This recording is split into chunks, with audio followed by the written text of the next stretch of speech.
வழி மாறி கீழ்த்தட்டில் படுத்தாலும் வார்த்தை தெய்வம் நம்மை பின்தொடர்வார்.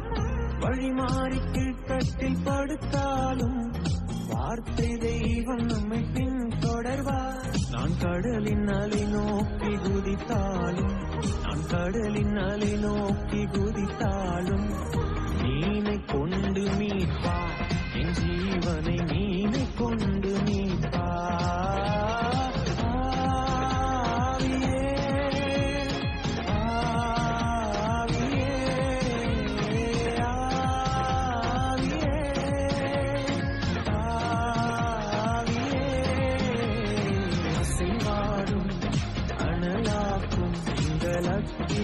ஜுவாலையே அசைவாடும் அனலாக்கும் அக்கினி ஜுவாலை.